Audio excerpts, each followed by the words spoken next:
Hey everyone, how are you doing today? I hope you like the music. The last one was the ad for our community app, which is being used by many people. And I'm hoping you all are doing fine and your family is doing fine too. My name is Shahid, and on behalf of Alliance Play, I welcome you to today's talk show where we will be talking with Moses Mathuram and find out what is the state of the industry, discuss the focus areas, where the customers are spending, and what are the foundations for a successful partnership.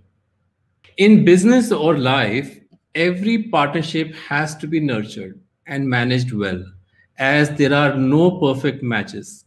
Some partnerships do well, and some fail for different reasons. I'm sure we all have different approaches to drive a partner relationship, and some of us overcomplicate things.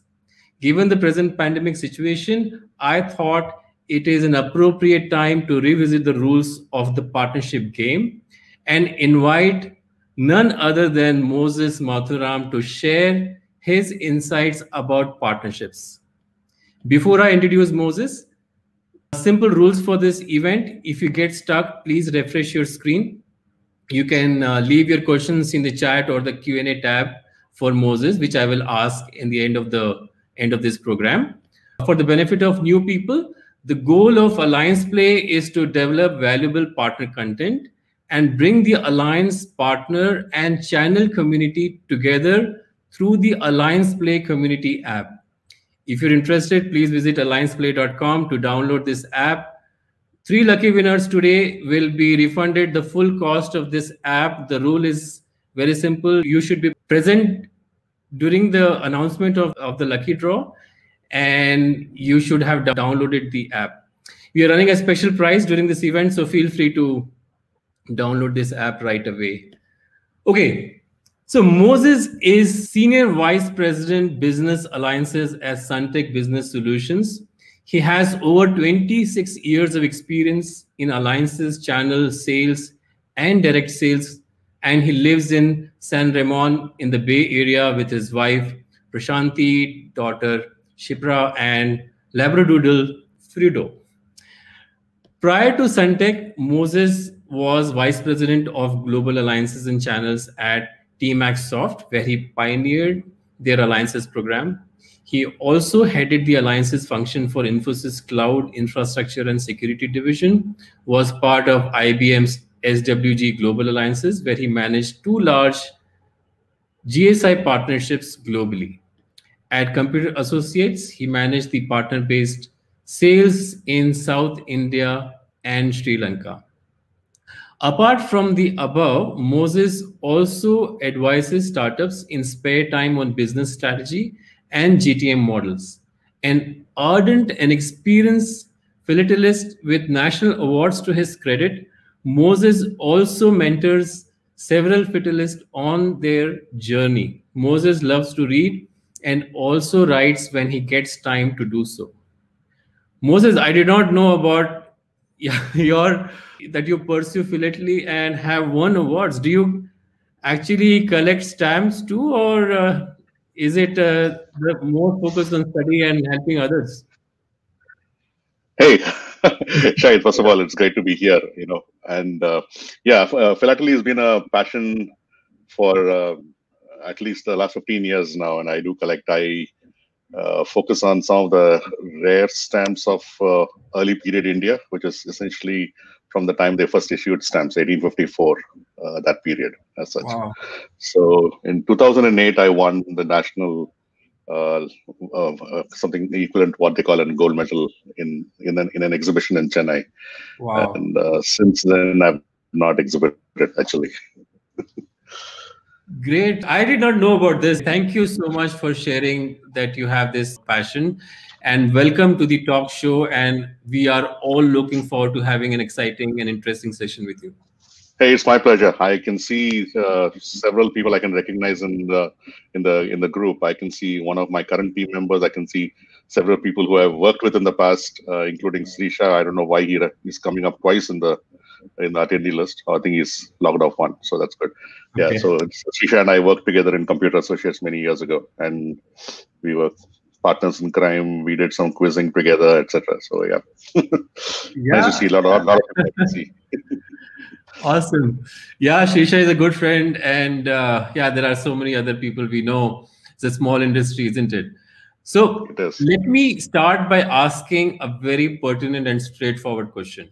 Are we back in action post COVID, or is it still early days?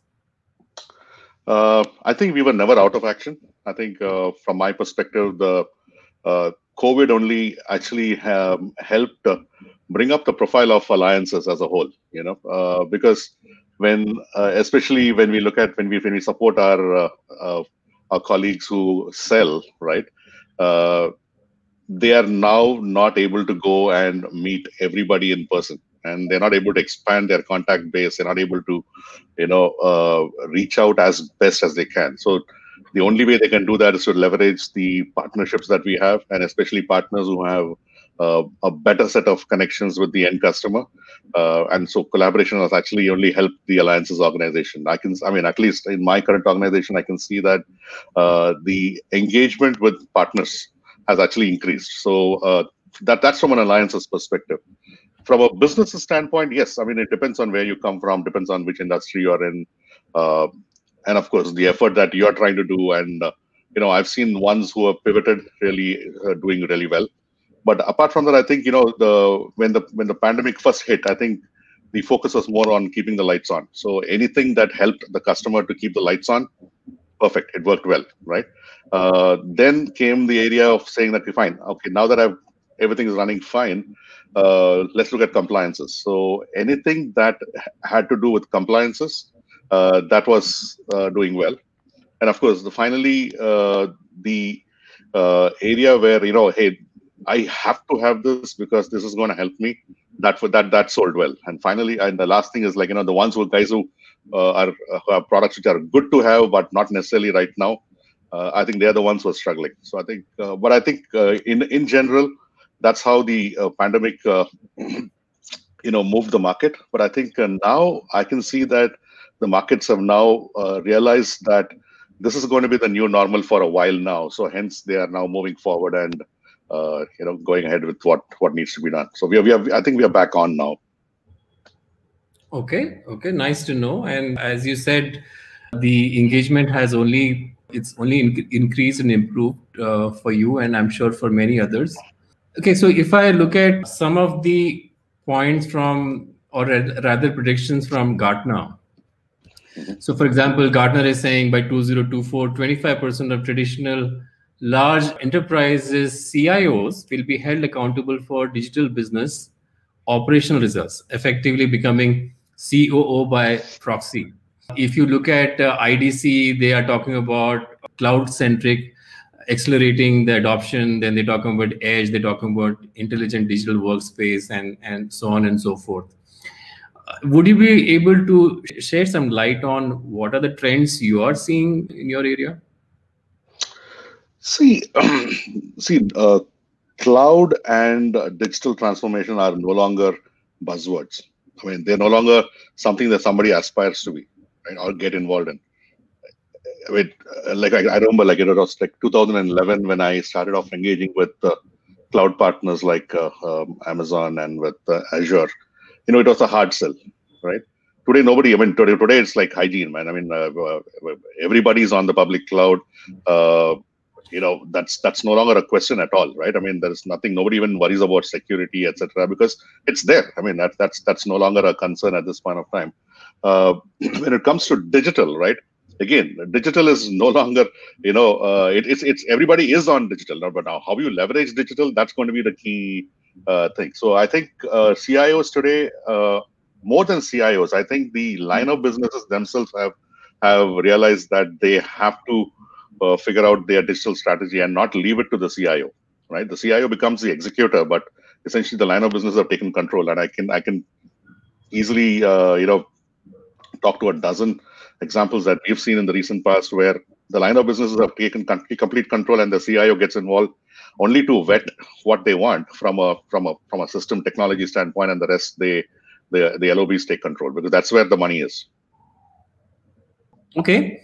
Now, let me go to our core discussion today, which is about foundation. So, why foundation is important according to you, and what are your key foundations for a successful partnership? Sure. Okay. So, in fact, Shahid, if you recall, when we were talking about this topic, and I insisted on using the word simple, right? The word simple is because, alliances is not rocket science. Right? Partnership, managing partners, whether it's alliances, whether it's channels, this is not rocket science. It's essentially at the heart of it, it's very simple, right? But the problem is, most of the time we tend to complicate it. We tend to overthink it, right? And as a result, we don't get the results that we desire, right? Both from a personal standpoint as well as from an organizational standpoint. So, as I was preparing, I just thought of some of the areas that have helped me, right? Across the, I started into channels and alliances in 2000 when I was with Bharti BT in India, and since then I've always been in alliances roles, and I probably, these are things that I think everybody on this call, would know. But I just want to re-emphasize that these are things that have helped me, and I'm pretty sure that they would help the team over here. I'm going to just talk about a few areas, if I may, right, which I think have helped me, and I might give you a few examples. Maybe some of them are pretty funny as well, but I think there are certain areas which are pretty important, right? So let me start with one of them. The first and foremost thing that struck me, right, is that your personal credibility is very, very important, right? As an alliances manager, you're going to be interacting with several people within your organization and in the organization that you partner with, right? And your credibility is going to be paramount, right? While although people might argue saying that, hey, the partnership is between two organizations, but end of the day, you are the one who's going to execute on this, and hence your credibility is absolutely important. My suggestion would be that you have to be genuine, absolutely genuine, be transparent. Your integrity matters a lot. Your commitments, your word matters a lot. I've seen people come to me, and make commitments, and commitments that they probably will never be able to keep, right? Or they'll, make some real crazy suggestions, or that doesn't work, and because at some point of time when their commitments don't work, right, their credibility gets hurt. So essentially, as an ambassador of the organization that you represent, your credibility is absolutely important. So try not to try, not try. I mean, don't don't be something that you're not. Be absolutely yourself, right? And be genuine. I think people will understand that when you are genuine. In fact, one of the things that I remember when I was on IBM and I was one of the partners that I was managing was Infosys. I had literally traveled to every single IBM location. In fact, by the time I finished my career at IBM, I had traveled to like around 25, 26 locations of IBM globally, of Infosys globally. I knew almost everybody, but more importantly, at Infosys, I literally used to live in there and met everybody over there. I used to engage with everybody to the extent that one particular event I still remember in Mysore. Srinath Bhatni actually made a comment saying that Moses is actually an Infosys paid by IBM. And this was bang on the stage with several of my leaders standing over there. That was something which really made me think. That the partner has really understood me and knows that, hey, this is a guy I can count upon, right? So ensure that you are genuine. Your credibility is absolutely, you've established your credibility within the organization. That's one. The second thing I think as a corollary to what I just said, right, is that don't bullshit about your product. People come and make such exaggerated claims about their product and whatnot. And if the product is not as what they say it is or they claim it is, right, you're bound to get caught out. You're definitely going to be caught out at some point of time. And again, it boils back again. The moment you get caught out, it's your credibility on the line, right? So again, people will just not start trusting you. I can point out to two examples. In this, I remember long back. It was again during my time in Infosys, and when we were talking to a customer in Australia for their SAP implementation, and we were actually engaging with Amazon as the partner to deploy it on. And at that point of time, AWS was not able to provide us with a memory. I think it was we needed around 1 terabyte of memory in an instance, and they did not have it at that point of time. But knowing Amazon, we always know that their roadmap is going to go towards that. And today, I'm sure it's way much bigger than that. But Amazon made it very clear, saying that, hey, our roadmap is there. But today, if you ask me, I cannot commit that I will hit 1 terabyte. The roadmap is definitely there, but I will not. And we really appreciated that, because we found that honesty that, yes, we know for sure, and knowing Amazon, we know that when their technical team is working on something, they definitely make it happen. But we also made clear that that's a risky proposition if you're going to go and propose that technology, right? So we really appreciated that kind of what they told about the product. And as a result, right, the partnership with Amazon actually became even more stronger, because now we knew that, that, yes, this is a partner who just doesn't come and tell us crazy stuff or just promise the moon, but they're there to deliver. So that really helped. And again, as an aside on that one, right, on the product side itself, right, I've seen many alliance managers who come in there and they say, you know what, this is my job, so I'm just going to come and tell you about my product. They don't even believe in the product, but they just come in and talk about the product. I mean, again, if you don't believe in your product, right, it'll show. And more importantly, let me tell you this way. I'm sure at all point of time, we're all looking for different jobs. Don't apply for a job at a place that you don't believe in, because it doesn't help. It doesn't. It will show. I mean, your heart and soul will not be in it. So when you look for a change, when you look for a job, again, I'm not asking you to go and look for jobs, but if and when you do, right, I think it's important that you look and go and join a place where you know that you will strongly believe in the product, that you can propagate, right? That's going to be very important. I remember many people who come to me for interviews, and I ask them, right, why do you want to join us, right? Or they will give me a nice song and story about how great the company is, and etc. When you really probe them, their heart is just not there in it. I mean, I still remember one example, like when I was in IBM, and I had actually interviewed for a job in Microsoft. They flew me down to Gurgaon, was sitting over there. They made me go through like some 5-6 rounds of interview, and they said, okay, fine. They said, wait in this room. I want you to, we'll come back with an offer. Now, sitting in that room, I was just thinking, and again, I've been in the enterprise space for a long time, and I was actually wondering whether Microsoft is the right place for me, given the fact that I've knocked Microsoft for most of my career, right? So did it make sense for me to go and join Microsoft?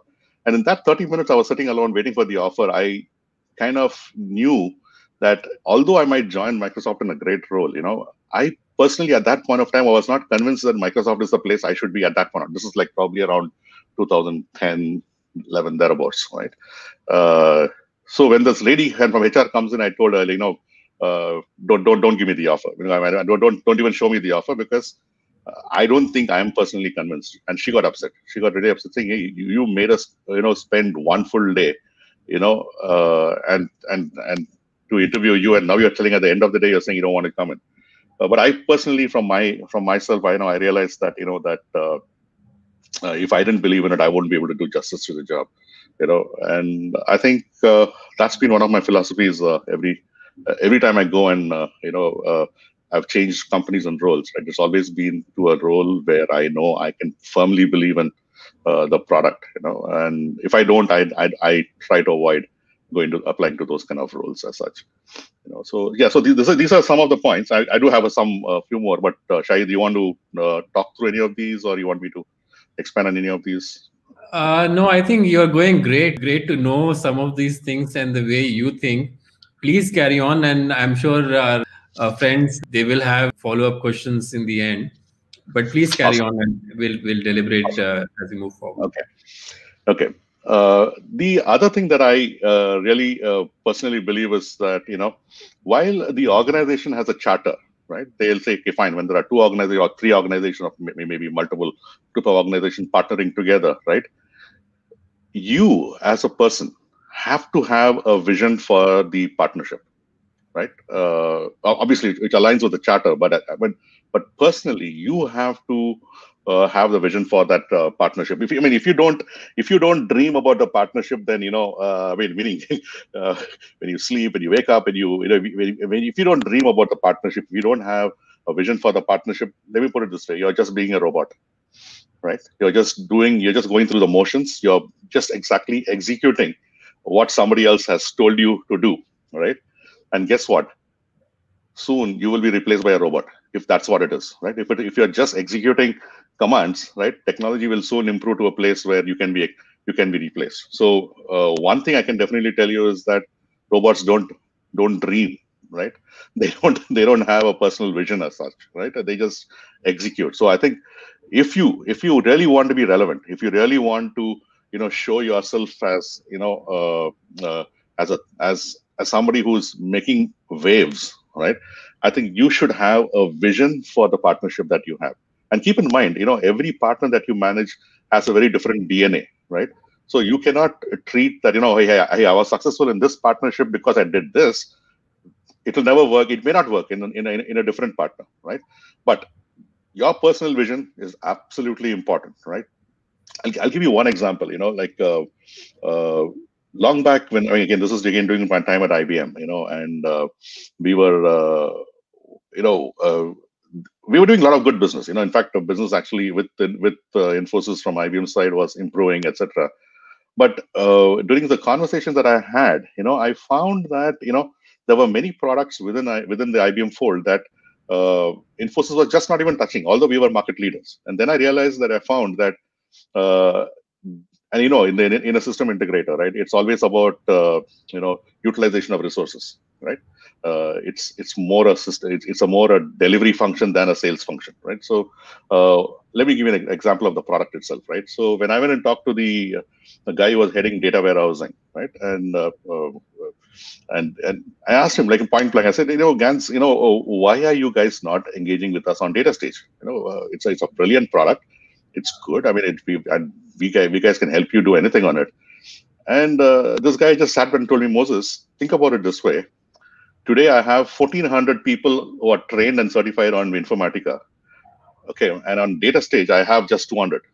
Okay, you know, I will always propose a product, right, to my customer where I have sufficient resources, right? So I went back to the drawing board. And this actually caught my mind a lot because, I mean, see, even if I had pushed forward, I would have probably increased my revenue with Infosys by, say, probably 15, 20 million, which is like, 1/10 of what I was doing with those guys at that point of time, right? Uh, the point was, how can we radically change the game, right? So I worked on a path where I actually put together everything that we wanted to do with Infosys.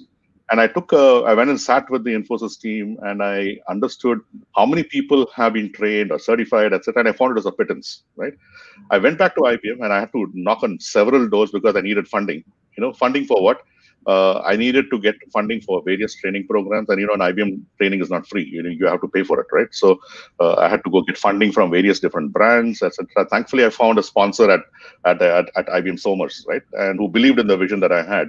So I actually managed to get funding for both training as well as certification.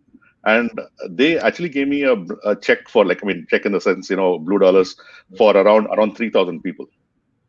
In a period of 6 months, we actually got 2,000 people trained and certified within different streams. This had never been done before.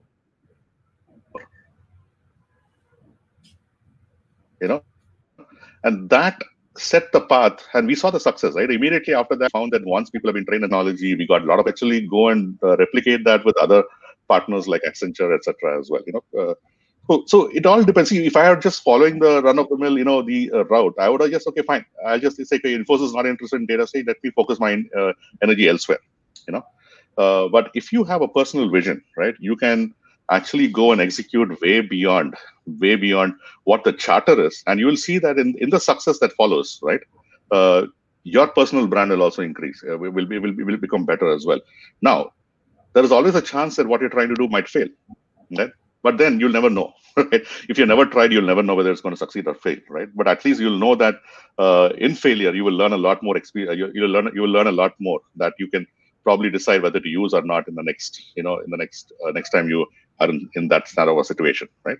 So that is one thing that I've learned, that you have to have a personal vision. Even today, if you ask me, in the partners that are there in the portfolio that we manage within Suntech, right? I can tell you personally, I can tell you rattle off right away, saying that what I would want to see achieved with each one of them, not just one particular partner or two particular partners. And I can tell you very straight away, I have a vision for each one of these partners. I know exactly where I want to put my energies on with each of these partners. So that's one. The other thing I think is very important is it's a collaboration game, right? Don't be the lone ranger, right? Don't be the sheriff in the town and say, okay, fine, I know exactly. Don't step into my turf and not do this. I'm a strong believer in collaborator, and as a side, uh, I don't mind other people doing my job. I really don't mind. If other people can, complete something that I'm supposed to be doing, as long as I get credit for it, I don't care. That's on the lighter side. But essentially, you have to work with other people to help put together the vision that I spoke about, right? The charter and the vision, right? So work with people, work with different people, ensure that you explain to them what you would like them to do as well, so that they don't go and do something tangential, right? That's going to be very important. And also another thing I realize is that if you give appropriate credit to your colleagues, right, they will do anything for you. The moment you don't give credit to people, right, and believe it or not, credit is just, it's free, man. I mean, you only gain by it. They're not going to eat into your bonuses or your incentives or your salary for that matter, right? I've only seen that the more credit I give, the more I put people up on a pedestal, right? My own colleagues, right? The more they would do things for me, right? And it helps achieve my objectives. So I've seen that happening as well. And the other thing is very important is that, seek sponsorship. You have to have sponsors on both sides, right? To establish a good sponsorship. Why? Because people above you who can be a sponsor, they have a wider view of uh, where the company is going towards, right? So as a result, they're able to navigate the conversation of a partnership towards areas that are more strategic than transactional, right? Of course, the other reason why is obviously to help manage escalations and the likes of it. But primarily for me, the sponsorship area is to see how can these sponsors help us navigate towards areas that are more strategic and that are on the roadmap, but they're not yet public, right? And that helps you again build up a vision and a charter that is beyond what transactions that you're working on currently. So I think that's going to be and I think again IBM has a very solid program. They call it the PEP Exec program. And I've seen, and these are the learnings that I've had. At IBM. The PEP Exec essentially, he typically is not in the direct line of control. He's not responsible for that, but he's an outsider. But he directly, engages with the senior execs within the organization that he's been assigned to from a partnership standpoint, and gives a lot of input, and also helps navigate within your own organization to get the necessary support as well.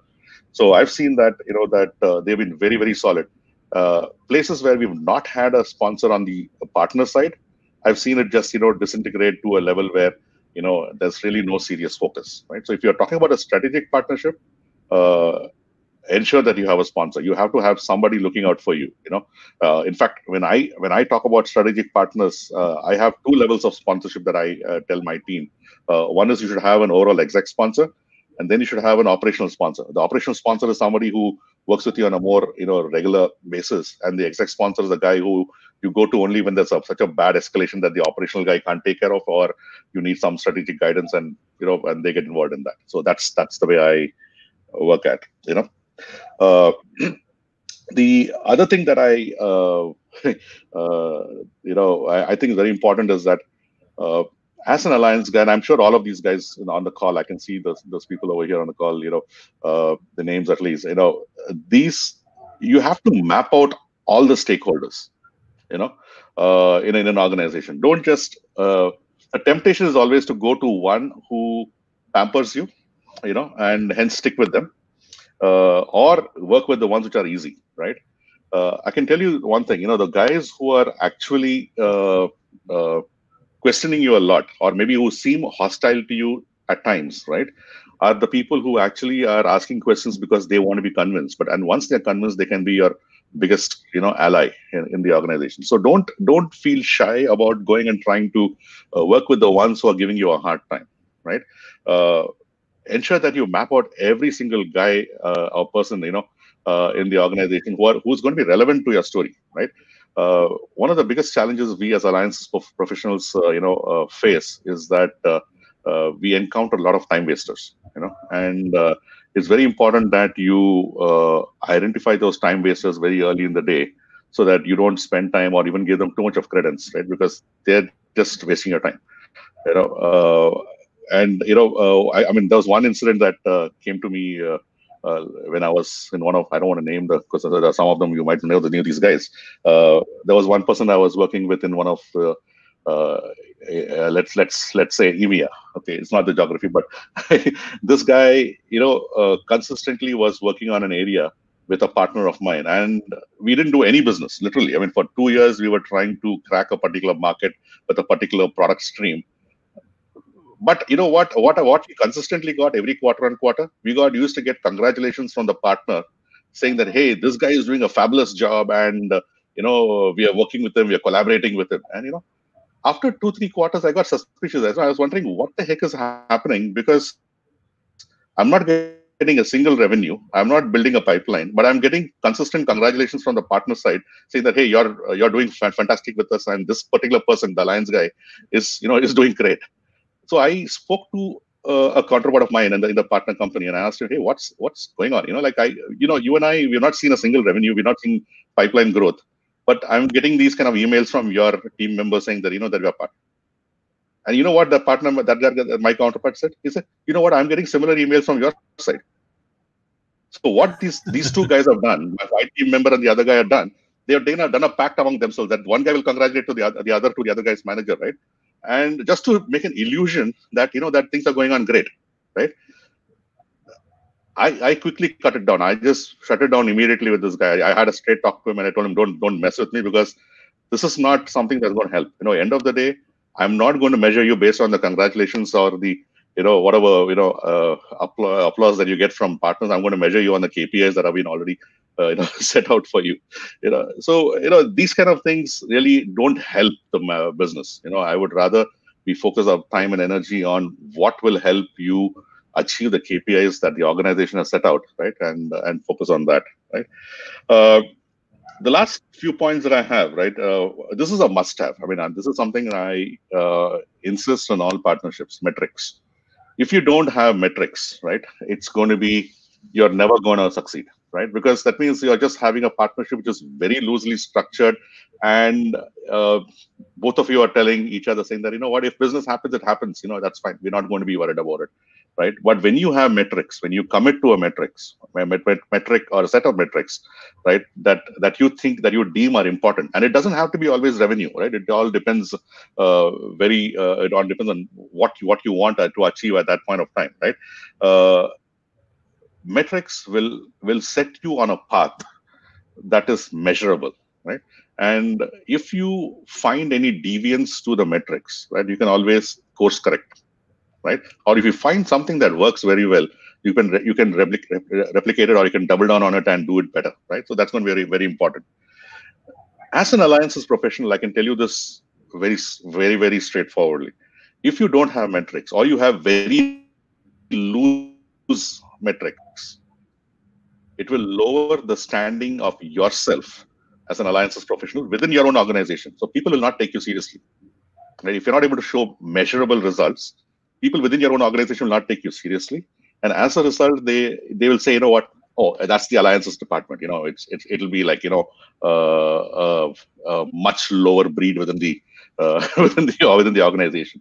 So it's so important for us as alliances professionals, right, to be able to give the results that we are that we want to achieve with the partners. So metrics, absolutely important.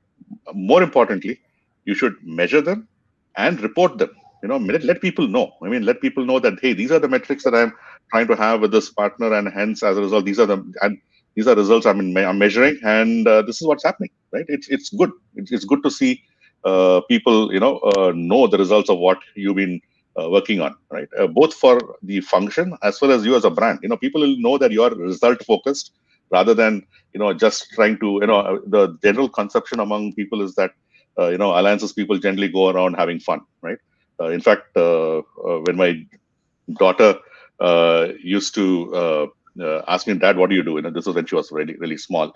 I used to say, I travel the world and I have lunches and dinners with people. That's the normal conception among people, that alliances guys just go around, meeting people, having, meals, entertain themselves and the others as well, right?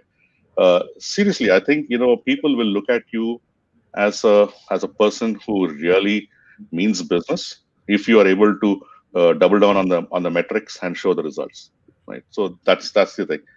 The last couple of things is governance. Without governance, you're never going to go anywhere. Don't just call people when you feel like it.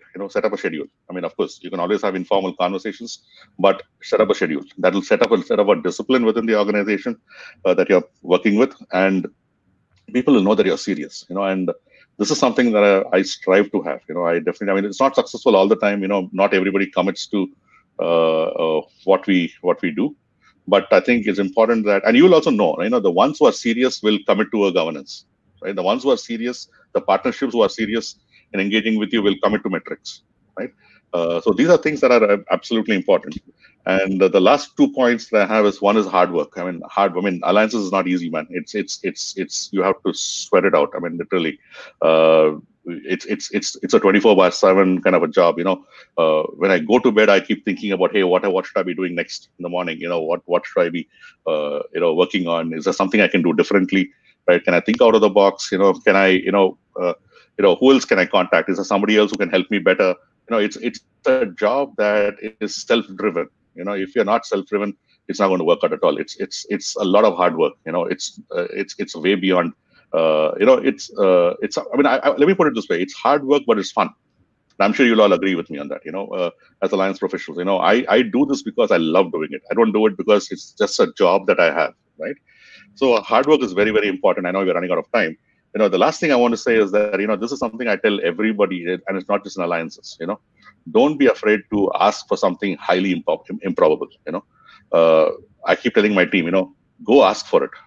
No matter how stupid, how crazy, if you firmly believe it, right? If you firmly believe it will help, go ask for it. At max, what will they do? They'll tell you no, right? But at least you asked. And if they said yes, you have a chance to prove something, right? So essentially, don't be afraid to ask for the moon, or even beyond that, because chances are you might get it, right? So go ask for it.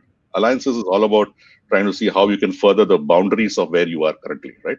So I firmly believe that these are some of the things that I think are simple. These are absolutely simple. These are not anything that you would find, taught in books, etc. But these have helped me, right? These have helped me in my career in alliances as I have, wandered and trudged along, and I've seen, a reasonable amount of success, in all of these as such. So these are the points, Shahid, that I thought I should share with the team today.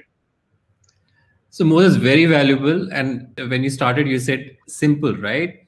And I'm sure all the alliance managers and people who manage partnerships will agree that these are very simple, straightforward points. If we follow them rigorously, then I think we will find success most of the times. I can actually deliberate on each point because each point has so much of significance, and we can even go on deliberating each point. For instance, Sunil Manohar is asking, what are the components of alliance partnership metrics and the pointers? Sunil, I'm not sure if Moses can share all those points because that's going to be another full session. But do you want to just quickly maybe you want to share some key metrics you look in your team. See,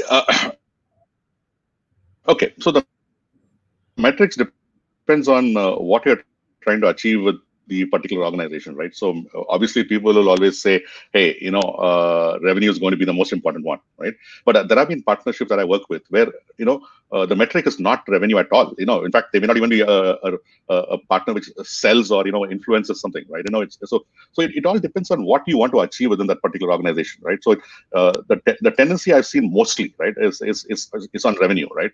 But I try to break it down into something slightly more, which will aid the prime metric being achieved. So, for example, if the key metric to be achieved is going to be around revenue, right? I might say, you know what? Hey, can we talk about how many leads that we got in the system? Can we promote leads? Can we promote a lead moving into an opportunity, the standard Salesforce approach, right? Or can we say, like, can we work on, getting a white paper done together? It's completely tangentially different, right? Or maybe with a partner, I might say, you know what, I don't need anything, but can we just do a webinar together? So the metrics can be completely different. It all depends on what you want to achieve with that particular organization, right? And then run towards it, right? So the key thing is, be focused on what you want to achieve. And I'm pretty sure the organization that you work with, right, will define some of the metrics, right? That's always there. But I think you should also try to add some of the metrics that are which will help you achieve the metrics that the organization has chartered you with, right? And sometimes these metrics are not formal as well. While you might have a formal set of metrics, you may want to agree with your counterpart in the organization that while these are the formal metrics, can we agree upon certain key areas that just between the two of us or the few of us within alliances are important, right? And we will try to see whether we have progressed on those areas over the period of time that we are measuring the metric, right? So you might have one set of a formal metrics, and you might have a set of informal metrics that you agreed to work upon as well. So that's how I would do that. But it's all customized. It's never a one set of metric fitting everybody. It has to be customized to the partner that you manage. The difference is channels. Okay, and when you're running channels, then typically you have a template, right? You say that this is what I'm giving you, and these are the rules of the game, and this is how we engage. Because channels is mass play, right? You have like 100 channel partners who are adhering to a set of rules. But even there, you can, depending on the territory, depending on the model you work with the partners, you can actually define certain customized metrics as well. Absolutely. Based on partnership, region, focus areas, I'm sure there will be different metrics for different partners, including your team. I can see Ajit and Gautam, everybody appreciating some of the points you talked about. Very helpful. They can relate to it. Moses, I have a very pertinent question related to the points you made. Most of us have done alliances, and as you said, right, it is difficult as well as easy. You should be a self-motivated person to go out and build things, create relationships, build solutions. You talked about sponsorships. It's like a CEO's job, right? You are trying to figure out all the things yourself, of course, through collaboration. But I'm sure, and I have seen in my life too, driving alliances, there are times when you get demotivated or there are moments of tough times. According to you, what could be one or two things which can go wrong? Okay, so Murphy's law, if anything can go wrong, it will, right? So that is definitely always there, right? Things generally tend to go wrong when, of course, there are certain things that we can't change. For example, if a customer decides, I don't want to work with you, you can't change that. That's out of the scope of what you do. But within a partnership sense, right, things generally tend to go wrong either when the partner believes that you're not doing the right thing for them, right? So that is kind of they feel that either you're not committed, or you're not bringing the right resources to the table, or you're not helping them win deals, right? So that is something that I've seen that can always go south, right? The other thing I also personally believe is that sometimes a partnership fails because of personality clashes, right? I don't like this guy that I want to work, so I'm going to talk to this guy. And to to be honest, I've been guilty of it as well. Certain times when somebody comes to me and I find that they're not engaging at the way they should engage, right? I mean, I'll give you an example. There was this guy who came from Nutanix to meet me when I was in Infosys. Okay. And this guy, I told him, hey, this is how we work at CIS and within Infosys. This is how we should go about doing this. And I told him very clearly, help me help you, because I will ensure that you are positioned properly to the right people. This guy went around me. He said he had contacts within Infosys. So, I mean, all of us have contacts in various places, right? This guy used his contact without telling me and went around me. The natural backlash in a place like Infosys is that, if you don't come through somebody else, they will either slaughter you or they will take you in a direction which is not right. And I got to know immediately. This guy, the guy he went and spoke to in Dallas, immediately called and said, Moses, I got this meeting from this guy. I've known him for a while, but are you guys engaged? I got really, really worked up, because I told this guy, very specifically, guys, I'm here to help you. I'm not trying to restrict you. I'm trying to help you. Let me set this thing straight. After that, when this guy went around me, right, it really, I really lost it. I told him, like, this, we're going to work this way. I can't engage with you, right? Needless to say, this guy actually didn't stay in that job for long, because he was soon fired by Nutanix. Because obviously he bullshitted a lot and he didn't deliver. I'll give you this exact thing happened to me. I was sitting in the airport in Delhi on my waiting for my flight to San Francisco. I get a call from a guy from another company who was interviewing this guy apparently, and he asked me, do you think you'll recommend this guy? Okay, my answer was no. And I told him exactly why, and I gave him a reason why. I said, this guy is known to go around people. He will do things completely.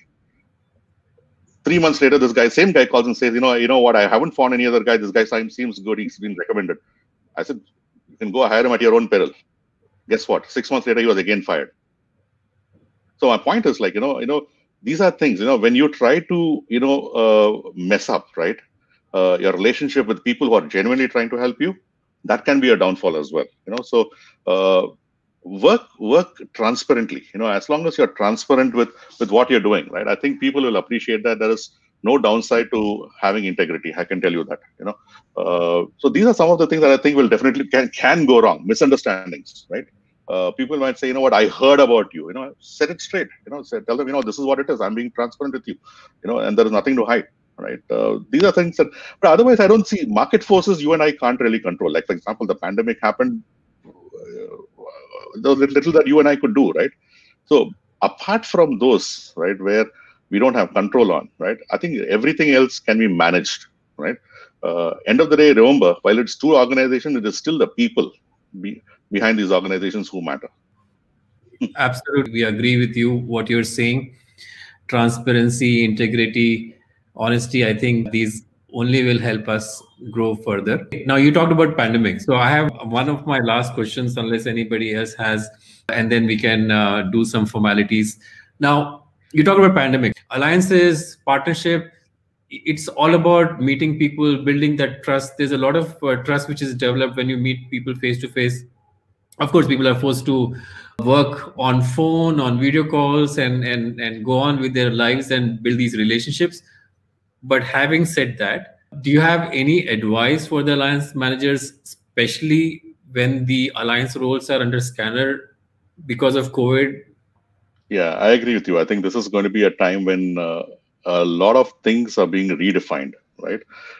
So, for example, we were talking the other day, Shahid, when I told her I'm not traveled, I've not taken a flight since March of this year. Last year alone, I stayed in around 105 nights in a hotel. So it's like one third of my entire year is out. Was out of office as such. It's so different, right? Because I've not been able to meet with somebody in person, shake hands even, right, and have a conversation.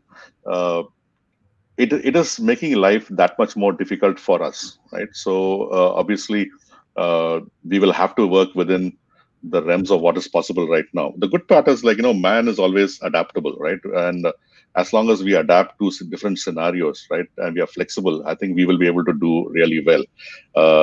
I can honestly predict that, that definitely after the last 10 months that we've been locked in, right, I don't see us traveling as much as we did before, right, to various places, because companies are going to say, hey, you did well without traveling, so why should I put a budget, so much of a budget to travel, right? So definitely, I think we have to adapt to that kind of a scenario where we don't travel as much. And I'm happy, I'm more than anybody else, my dog is happy that I'm home. He seems to be the only person who's happy, only person who's happiest to see me around. My daughter and my wife say, please go travel. You're eating our nerves, getting on our nerves, kind of a thing. But honestly, I think people will adapt ourselves. But again, my point is more than anything else, as long as we can keep these fundamentals straight, right, we are able to drive, towards metrics. We are focused on getting results.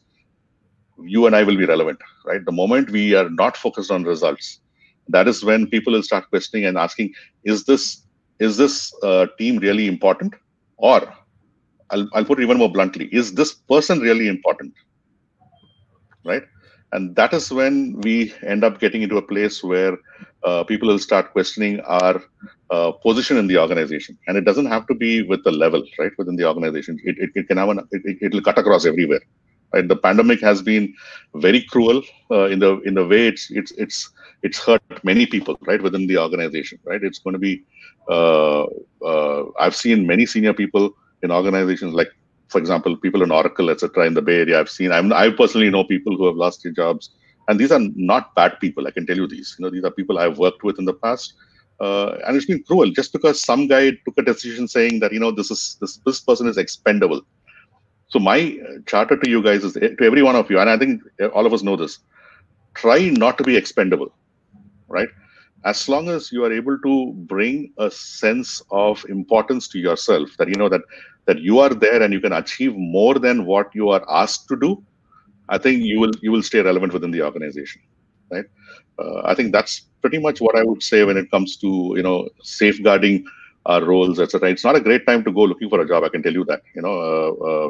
It's not easy. Of course, there are plenty of roles available, but again, it's not at the realm of where it used to be before, right? So all companies are making do with less. So we'll have to keep that in mind. Of course, unless you're AWS, I think AWS is still hiring. If there are folks from AWS on the call, you can go to them. AWS, Google, they're still hiring. There you go, guys. Focus on results is what Moses has to say. Gautam again is saying, yeah, thanks, Moses and Shahid, for the session. I'm hoping Moses had as much fun as I did talking to. I did. Okay, so as I promised, we will pick 3 lucky winners from today's event who will get refunded their full cost of the app. So I'm just going to spin. I should not have registered on Alliance Play before. I think I would have got a chance. Yeah, so no, speakers are not eligible. So why don't, Moses, without favoring anybody, can you just pick up 3 names? I'm just going to give you numbers. Okay, so on your list, you can decide which are those numbers, right? So let's look at number 3, number 8, and number 12 on your list. On your list. I don't even. I can't see the list from I know, that's fine. That's fine. You would have not read those names. So, by the way, so the first winner is Sandeep Makwana. And then 1, 2, 3, 4, 5, 6, 7, 8. Shrisha Rao. Oh. I didn't see that name. Okay. 8, 9, 10, 11, 12. Ajit Nair. So guys, congratulations. If you have downloaded this app, then please contact me. I'm sure you know where to find me. We will refund the cost of the app. So Moses, this has been a pleasure speaking to you. I really want to thank you for taking out time and speaking to us. It's been a very insightful talking to you and understanding some of the things you do to be successful in your role. Thank you very much, Shahid. Pleasure being on the call. Thank you guys for being on the call as well. I hope it was worth your time.